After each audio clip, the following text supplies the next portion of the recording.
আমার ছোট ভাই মানসিকভাবে অসুস্থ ছিল। সেটাকে আমার অনেকেই পাগল বলে থাকে। আমি যখন আমার ছোট ভাইকে ডাক্তারের কাছে নিয়ে গেলাম, ডাক্তার বলল ও যেভাবে চলতে চায় আর ও যা আবদার করে তা পূরণ করতে হবে, নইলে সে আরও মানসিকভাবে অসুস্থ হয়ে যাবে। তখন তাকে আর চিকিৎসা করে কোনো লাভ হবে না। তারপর আমার ডাক্তারের পরামর্শে আমার ছোট ভাইয়ের সকল কথাই আমি রাখতাম। সে যদি বলতো আপু আমি এখন ঘুরতে যাব, তখন আমি তাকে ঘুরতে নিয়ে যেতাম। যদি বলতো আমি নতুন পোশাক কিনব, তাও এনে দিতাম। কিন্তু একদিন রাতে সে আমার কাছে যা চেয়ে বসলো তাতে আমি অবাক হয়ে গেলাম। কিন্তু পরক্ষণেই ডাক্তারের কথা মনে পড়ে গেল, আমার ভাই তো সুস্থ নয়, তার প্রতিটি কথা রাখা উচিত যদি তাকে সুস্থ করতে হলে। কিন্তু সে এখন যা চাইল সেটা কিভাবে সম্ভব? বন্ধুরা, সেদিন আমার ভাই কি চেয়েছিল তা জানতে ভিডিওটি শেষ পর্যন্ত দেখতে থাকুন। আমি কথা দিচ্ছি আজকের গল্পটি খুবই মজাদার হতে চলেছে, তাই গল্পটি পুরোপুরি শুনবে, তা না হলে কিছুই বুঝতে পারবে না। এবার চলো মূল গল্পটি শুরু করি। আমি আয়েশা, অনার্স তৃতীয় বর্ষে পড়াকালীন আমার পৃথিবীটা হঠাৎ করেই যেন থেমে গিয়েছিল। আর আমার ছোট ভাই অয়ন, যে সবেমাত্র কলেজের গণ্ডিতে পা রেখেছিল, তার পৃথিবীটাও যেন ওলটপালট হয়ে গেল। আমাদের পরিবারে তখন আমরা তিনজন, বাবা, আমি আর আমার আদরের ছোট ভাই অয়ন। অয়ন ছিল আমার চোখের মণি, অসম্ভব নম্র, ভদ্র আর শান্ত স্বভাবের ছেলে। পড়াশোনায়ও ছিল দারুণ মেধাবী। আমার স্বপ্ন ছিল একটাই, ভাইকে মানুষের মতো মানুষ করে গড়ে তোলা, ওর সব স্বপ্ন পূরণ করা। কিন্তু মা চলে যাওয়ার পর আমার নিজের স্বপ্নগুলোই ফিকে হয়ে গেল। আমি পড়াশোনা ছেড়ে দিলাম। বাবা অনেক বোঝানোর চেষ্টা করেছিলেন, কিন্তু আমার মন সায় দেয়নি। আমার তখন একমাত্র লক্ষ্য ছিল অয়ন আর বাবাকে আগলে রাখা। কিন্তু আমি যা ভেবেছিলাম বাস্তবতা ছিল তার চেয়ে অনেক কঠিন। মায়ের মৃত্যুর পর থেকেই অয়নের মধ্যে কিছু অদ্ভুত পরিবর্তন লক্ষ্য করতে শুরু করি। যে ভাইটা আমার সাথে বন্ধুর মতো মিশত, সেই এখন খিটখিটে মেজাজে কথা বলে, প্রায় রেগে যায়। কলেজে যাওয়ার কথা বললেই বাহানা খোঁজে, ঠিকমতো খাওয়া দাওয়া করে না। আমি ভালো করে কিছু বলতে গেলেও তার তীক্ষ্ণ উত্তর আমাকে অবাক করে দিত। একদিন রাতে দেখি অয়নের ঘরে লাইট জ্বলছে। দরজায় নক করতেই ভেতর থেকে রাগী গলায় বলে উঠল, কে? আমি শান্ত স্বরে বললাম, অয়ন, আমি আপু, এখনো ঘুমাসনি? সে দরজা না খুলেই বলল, ঘুম আসছে না, তুমি যাও তো এখান থেকে। তার এই আচরণে আমি ভীষণ কষ্ট পেলাম। মা বেঁচে থাকতে তো অয়ন এমন ছিল না। মায়ের শোক কি তাকে এতটা পাথর করে দিয়েছে? দিনগুলো গড়াতে লাগলো, আর অয়নের অবস্থা আরও খারাপ হতে থাকল। সে নিজের যত্ন নেওয়া প্রায় ছেড়েই দিল। দিনের পর দিন একই পোশাকে কাটায়, ঠিকমতো গোসল করে না। তার উজ্জ্বল চেহারাটা কেমন যেন ফ্যাকাশে, আর চুলগুলো উস্কো খুস্কো হয়ে গেল। বাবা সারাদিন অফিসের কাজে বাইরে থাকতেন, কিন্তু বাড়ি ফিরে ছেলের এই অবস্থা দেখে তার কপালেও চিন্তার ভাঁজ পড়ল। একদিন বাবা আমাকে ডেকে বললেন, আয়শা, দেখছিস অয়নের কি অবস্থা হয়েছে? ছেলেটা তো নিজের চুল পর্যন্ত কাটছে না। ওর দিকে তাকালে আমার ভয় লাগে।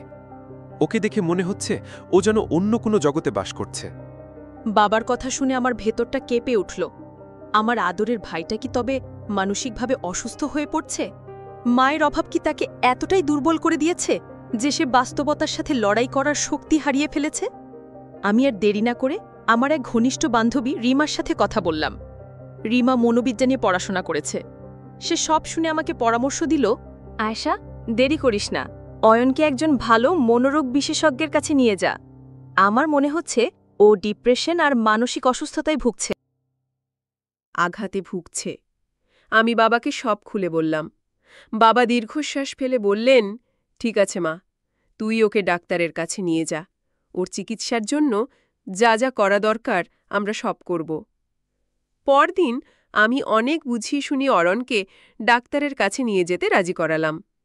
সে যেতে চায়নি, কিন্তু আমি যখন বললাম যে আমার শরীর ভালো লাগছে না, তাই আমি ডাক্তার দেখাতে যাব আর ও আমার সাথে না গেলে আমি একা যেতে পারবো না, তখন সে রাজি হল। সে হয়তো বুঝতে পারেনি যে ডাক্তারটা তারই জন্য। চেম্বারে ঢোকার পর শুরু হলো আমার জীবনের সবচেয়ে কঠিন পরীক্ষা। ডাক্তারের চেম্বারে বসে অয়ন কেমন অস্বস্তিতে ছটফট করছিল। তার চোখ দুটো ঘরের চারদিকে ঘুরছিল, যেন সে পালানোর পথ খুঁজছে। ডাক্তার, একজন মধ্যবয়সী ভদ্রলোক, আমাদের দেখে হালকা হাসলেন। আমি তার হাতে আগের সব রিপোর্ট আর প্রয়োজনীয় কাগজ দিলাম। ডাক্তার কিছুক্ষণ সেগুলো দেখে অয়নের দিকে তাকালেন। তিনি খুব শান্তভাবে অয়নকে কিছু প্রশ্ন করলেন, কিন্তু অয়ন বেশিরভাগেরই উত্তর দিল না, অথবা এমনভাবে দিল যা অসংলগ্ন। আমি তার হয়ে উত্তরগুলো দিচ্ছিলাম। ডাক্তার প্রায় আধ ঘন্টা ধরে আমাদের সাথে কথা বললেন। তারপর তিনি অয়নকে বাইরে অপেক্ষা করতে বলে আমাকে একা তার সাথে কথা বলতে বললেন।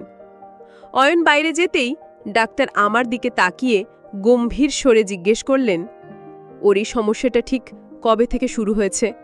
আমি বললাম, স্যার, আমার মা মারা যাওয়ার ৩-৪ মাস পর থেকেই ওর আচরণে পরিবর্তন আসতে শুরু করে। ডাক্তার মাথা নেড়ে বললেন, দেখুন, আপনার ভাই মানসিক অস্থিরতা এবং পোস্ট ট্রমাটিক স্ট্রেস ডিসঅর্ডারে ভুগছে। মায়ের আকস্মিক মৃত্যু সে কোনোভাবেই মেনে নিতে পারেনি। তার মস্তিষ্ক এক প্রচণ্ড শকের মধ্যে আছে। সে বাস্তবতা থেকে নিজেকে দূরে সরিয়ে রাখছে। আমার বুকটা ধড়াস করে উঠল। আমি কাঁপা কাঁপা গলায় বললাম, স্যার, তাহলে এখন উপায় কি? ও কি আবার আগের মতো সুস্থ হবে? ডাক্তার আমার দিকে তাকিয়ে ভরসার সুরে বললেন, অবশ্যই হবে, তবে এর জন্য আপনাদের, বিশেষ করে আপনাকে, অনেক ধৈর্য ধরতে হবে। আমি কিছু ওষুধ লিখে দিচ্ছি, এগুলো নিয়মিত খাওয়াতে হবে, কিন্তু তার চেয়েও বেশি জরুরি হলো ওর মানসিক যত্ন। একটা কথা মনে রাখবেন, এই মুহূর্তে তার মনের ইচ্ছার বিরুদ্ধে কোনো কিছুই করা যাবে না।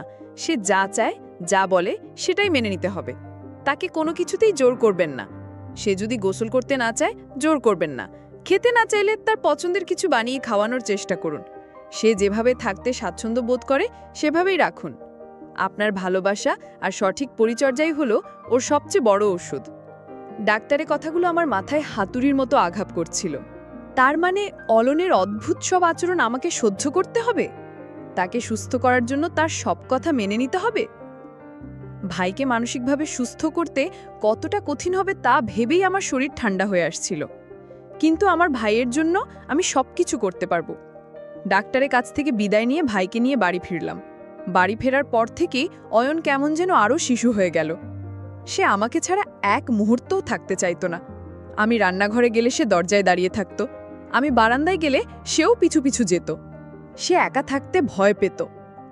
রাতে খাওয়ার পর আমি যখন তাকে তার ঘরে ঘুমাতে যেতে বললাম, সে আমাকে ভয়ে ভয়ে বলল, আপু, আমি একা ঘুমাতে পারবো না, আমার ভয় করে, তুমি আমাকে একা রেখে কোথাও যেও না। ডাক্তারের কথা আমার মনে পড়ল, তাকে জোর করা যাবে না। আমি বললাম, আচ্ছা, আমি তোকে ঘুম পাড়িয়ে দিয়ে তারপর আমার ঘরে যাব। সে মাথা নেড়ে বলল, না, তুমি গেলে যদি আর না আসো, মাও তো বলেছিল আসবে, কিন্তু আসেনি। এই কথাটা আমার বুকে ছুরির মতো বিঁধল। আমি বুঝতে পারলাম তার ভয়টা কতটা গভীর। আমি বললাম, আচ্ছা লক্ষ্মী ভাই আমার, আমি কোথাও যাব না, তুই ঘুমা, আমি তোর পাশে বসে আছি। আমি তোর পাশে বসে থাকব। সে আমার দিকে তাকিয়ে আশ্বস্ত হলো। আমি তার পাশে বসে রইলাম। কিছুক্ষণ পর সে ঘুমিয়ে পড়ল। তার ঘুমন্ত মুখের দিকে তাকিয়ে আমার চোখ দিয়ে পানি পড়তে লাগল। এই ছেলেটাকেই আমি সুস্থ করে তুলব যে কোনো মূল্যে। ও ঘুমিয়ে যাওয়ার পর আমি খুব সাবধানে উঠে নিজের ঘরে না গিয়ে পাশের বারান্দার ছোট ঘরটাতে একটা চাদর পেতে শুয়ে পড়লাম। ঘরের দরজাটা খোলা রাখলাম, যাতে ওর যে কোনো শব্দে আমি ছুটে আসতে পারি। মাঝরাতে হঠাৎ আপু বলে এক চিৎকারে আমার ঘুম ভেঙে গেল। আমি দৌড়ে ওর ঘরে গেলাম। দেখি ও ভয়ে কাঁপছে। আমি ওকে সান্ত্বনা দিয়ে বললাম, কি হয়েছে ভাই? আমি তো এখানেই আছি। সে হাঁপাতে হাঁপাতে বলল, আমি স্বপ্ন দেখেছি তুমিও আমাকে ছেড়ে চলে গেছো। আমার সাথে একটু গল্প করো আপু, তাহলে আমার ভয় করবে না। আমি আর কোনো কথা না বাড়িয়ে তার পাশে বসলাম।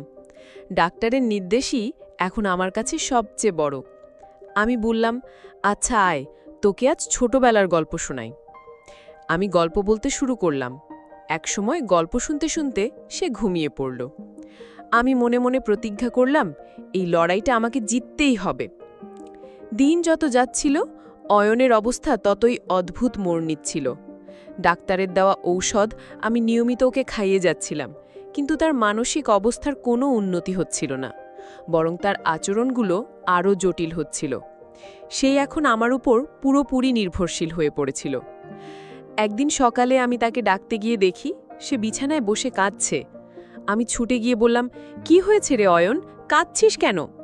সে মাথা চেপে ধরে বলল, আপু, মাথায় খুব চাপ লাগছে, মাথায় অস্বস্তি লাগছে। আমার মনে হলো হয়তো ওষুধের পার্শ্বপ্রতিক্রিয়ার কারণে এমন হচ্ছে। আমি তাড়াতাড়ি করে একটু বাম আর তেল মিশিয়ে এনে ওর মাথায় মালিশ করে দিতে লাগলাম। আমি জিজ্ঞেস করলাম, এখন কি ব্যথাটা একটু কমেছে ভাই? সে আমার দিকে তাকিয়ে খুব কষ্ট নিয়ে বলল, ব্যথা চলে গেছে। তার অদ্ভুত আবদারগুলো দিন দিন বাড়ছিল। সে নিজে হাতে ভাত খেতে চাইত না, আমাকে চামচ দিয়ে খাইয়ে দিতে হতো। কখনো কখনো বাচ্চাদের মতো ভাত মেখে গোল করে মুখে তুলে দিতে হতো। পাড়ার লোকেরা, আত্মীয় স্বজনরা এসব দেখে কানাঘুষা করত। কেউ বলতো, ভাইকে বেশি আস্কারা দিয়ে মাথায় তুলেছে আয়শা। কেউ বলতো, ছেলেটা মানসিকভাবে ভীষণ দুর্বল হয়ে পড়েছে। আমি কারও কথায় কান দিতাম না। আমার একমাত্র লক্ষ্য ছিল অয়নকে সুস্থ করে তোলা। একদিন দুপুরে বাবা অফিস থেকে ফিরে দেখেন আমি অয়নকে ভাত খাইয়ে দিচ্ছি, আর অয়ন আমার দিকে একদৃষ্টে তাকিয়ে আছে। বাবা দীর্ঘশ্বাস ফেলে নিজের ঘরে চলে গেলেন। রাতে তিনি আমাকে ডেকে বললেন, মা, আমি জানি তুই খুব কষ্ট করছিস, কিন্তু এভাবে আর কতদিন চলবে? ওর কি কোনো উন্নতি হচ্ছে? আমি বাবাকে ডাক্তারের কথাগুলো আবার মনে করিয়ে দিলাম। বললাম, বাবা, ডাক্তার বলেছেন ধৈর্য ধরতে। ওর ভেতরের ক্ষতটা অনেক গভীর, সারতে সময় লাগবে। সবচেয়ে কঠিন পরীক্ষাটা হতো রাতে। অয়ন কিছুতেই আমাকে তার ঘর ছেড়ে যেতে দিত না। সে বলতো, আপু, তুমি কাছে না থাকলে আমার খুব ভয় করে। মনে হয় যেন আমি একদম একা হয়ে গেছি। মায়ের কথা ভেবে অনেক কষ্ট হয়। তুমি তো আমার মায়ের মতো, তাহলে কেন তুমি আমাকে একা রেখে যাও? তার মুখে মায়ের মতো কথাটা শুনে আমার মনের ভেতরটা কেঁপে উঠত। আমি জানতাম সে তার মাকে আমার মধ্যে খুঁজছে। আমি তার এই ভ্রম ভাঙতে চাইতাম না, কারণ ডাক্তার বলেছেন তাকে কোনোভাবেই মানসিক আঘাত দেওয়া যাবে না। আমি বললাম, আচ্ছা ভাই, আমি তোকে ছেড়ে কোথাও যাব না। আজ থেকে আমি এই ঘরের সোফাতেই ঘুমাবো, তাহলে তো তুই আমাকে দেখতে পাবি। আমার কথা শুনে তার মুখটা উজ্জ্বল হয়ে গেল। সেদিন থেকে আমি তার ঘরেই সোফাতে ঘুমানো শুরু করলাম। এতে আমার নিজের কোনো ব্যক্তিগত জীবন রইল না। আমার রাতগুলো কাটত বিনিদ্রায়, অয়নের ঘুমের শব্দ শুনে আর তার দিকে তাক থেকে। কখন সে আবার চিৎকার করে ওঠে এই ভয়ে আমি ঘুমাতেও পারতাম না। তার এই আচরণগুলো আমাকে মাঝে মাঝে খুব ক্লান্ত করে দিত, কিন্তু তার হাসি মুখটা দেখলে আমার সব কষ্ট দূর হয়ে যেত। আমি শুধু সেই দিনটার অপেক্ষায় ছিলাম যেদিন আমার ভাইটা আবার আগের মতো স্বাভাবিক হয়ে বলবে, আপু, চল কলেজে যাই। মাস গড়াতে লাগল। অয়নের অবস্থার যেন কোনো নির্দিষ্ট গতিপথ ছিল না। কখনো মনে হতো সে একটু ভালো আছে, আবার পরক্ষণেই তার অবস্থা আগের চেয়েও খারাপ হয়ে যেত। তার পৃথিবীটা যেন আমার মধ্যেই সীমাবদ্ধ হয়ে গিয়েছিল। আমি ছাড়া সে আর তাউকে চিনত না, কারও সাথে কথা বলতো না। বাবাও তার সাথে কথা বলার চেষ্টা করে ব্যর্থ হতেন। একদিন ঘটল এক অদ্ভুত ঘটনা। আমি রান্না করছিলাম, অয়ন রান্নাঘরের দরজায় দাঁড়িয়েছিল, যেমন সে প্রতিদিন থাকে। হঠাৎ সে বলে উঠল, আপু, তোমার কষ্ট হচ্ছে, তাই না? আমি অবাক হয়ে তার দিকে তাকালাম। প্রায় 4-5 মাস পর সে আমার কষ্ট নিয়ে কিছু বলল। আমি বললাম, না তো ভাই, আমার কোনো কষ্ট হচ্ছে না। সে আমার কাছে এসে বলল, তুমি মিথ্যে বলছো, আমি সব বুঝি। আমার জন্য তুমি নিজের জীবনটা নষ্ট করছো। আমাকে ওই চিকিৎসার জন্য মানসিক স্বাস্থ্যকেন্দ্রে দিয়ে দাও আপু। আমি এখানে থাকলে তুমিও শেষ হয়ে যাবে। তার মুখে এই কথাগুলো শুনে আমার হাত থেকে খুন্তিটা পড়ে গেল। আমার চোখ পানিতে ভরে গেল। তার মানে কি সে বুঝতে পারছে তার কি হয়েছে? সে কি সুস্থ হওয়ার পথে? আমি তাকে সান্ত্বনা দিয়ে বললাম, ছি ভাই, এসব কি বলছিস? তুই আমার জীবন, তুই ছাড়া আমি বাঁচব কি নিয়ে? তুই খুব তাড়াতাড়ি সুস্থ হয়ে যাবি, দেখিস। কিন্তু এই উন্নতির আভাসটা ছিল ক্ষণিকের। সেদিন বিকেলেই সে আবার আগের মতো হয়ে গেল। সে তার ঘরের সব জিনিসপত্র ছুঁড়ে ফেলতে শুরু করল। চিৎকার করে বলতে লাগলো, সবাই আমাকে একা ছেড়ে ফেলে যেতে চায়, তুমিও চলে যাবে, আমি জানি তুমিও আমাকে ভালোবাসো না। তার এই আকস্মিক পরিবর্তনে আমি দিশেহারা হয়ে গেলাম। আমি তাকে শান্ত করার অনেক চেষ্টা করলাম, কিন্তু সে আরও ক্ষেপে গেল। এক পর্যায়ে সে আমাকে রেগে গিয়ে আমাকে ঘর থেকে বের করে দিল, দিয়ে দরজা বন্ধ করে দিল। আমি দরজার বাইরে বসে কাঁদতে লাগলাম। আমার সব চেষ্টা কি তাহলে ব্যর্থ হয়ে যাচ্ছে? বাবা অফিস থেকে ফিরে এই অবস্থা দেখে খুব চিন্তিত হয়ে পড়লেন। তিনি ডাক্তারকে ফোন করলেন। ডাক্তার সব শুনে বললেন, এটাকে বলে মুড সুইং। এটা এই রোগের একটা অংশ। কখনো খুব ভালো আচরণ করবে, আবার কখনো খুব খারাপ। আপনারা ধৈর্য হারাবেন না, ওকে ওর মতো থাকতে দিন। কিছুক্ষণ পর ও নিজে থেকে শান্ত হয়ে যাবে। ডাক্তারের কথা সত্যি হলো। প্রায় ঘণ্টাখানেক পর অয়ন নিজেই দরজা খুলল। তার চোখ দুটো লাল, চুলগুলো এলোমেলো। সে আমার দিকে তাকিয়ে কিছু বলল না, শুধু ফ্লোরে বসে কাঁদতে শুরু করল। আমি তার পাশে গিয়ে বসলাম, আর সে আমার দিকে তাকিয়ে বাচ্চাদের মতো কাঁদতে লাগল। এই ঘটনার পর আমি বুঝলাম লড়াইটা এখনো শেষ হয়নি। তবে সেদিন সকালে তার বলা কথাগুলো আমার মনে একটা ক্ষীণ আশার আলো জ্বালিয়েছিল। সে সম্পূর্ণ অচেতন নয়, তার মনের ভেতরের আসল অয়নটা এখনও বেঁচে আছে। সে লড়াই করছে নিজের অসুস্থতার সাথে, তার ভয়ের সাথে। আমি আমার সেবা আর যত্ন দ্বিগুণ করে দিলাম। আমি তার সাথে তার ছোটবেলার অ্যালবাম দেখতাম, তার পছন্দের লেখকদের বই পড়ে শোনাতাম, তার প্রিয় গানগুলো হালকা ভলিউমে চালিয়ে রাখতাম। আমি চাইতাম তার পুরনো স্মৃতিগুলো জেগে উঠুক, সে যেন তার হারিয়ে যাওয়া সত্তাটাকে খুঁজে পায়। একদিন দুপুরে আমি তার প্রিয় লেখকের একটা গল্পের বই থেকে পড়ে শোনাচ্ছিলাম। গল্পটা ছিল দুই ভাই বোনের ভালোবাসার। গল্পটা শুনতে শুনতে হঠাৎ সে আমার দিকে তাকালো। তার চোখে কোনো শূন্যতা ছিল না, ছিল না কোনো ভয়। সেই দৃষ্টিটা ছিল আমার সেই পুরনো ভাইয়ের দৃষ্টি। সে খুব শান্তভাবে বলল, আপু। আমি চমকে উঠে বললাম, হ্যাঁ ভাই বল। সে আর কিছু বলল না, শুধু আমার দিকে তাকিয়ে রইল কয়েক সেকেন্ড। তারপর আবার তার দৃষ্টিটা ঝাপসা হয়ে গেল। সে আবার তার নিজের জগতে হারিয়ে গেল। কিন্তু ওই কয়েক সেকেন্ডের চাহনি আর ওই একটা ডাক আমার মনের ভেতরটা কাঁপিয়ে দিয়ে গেল।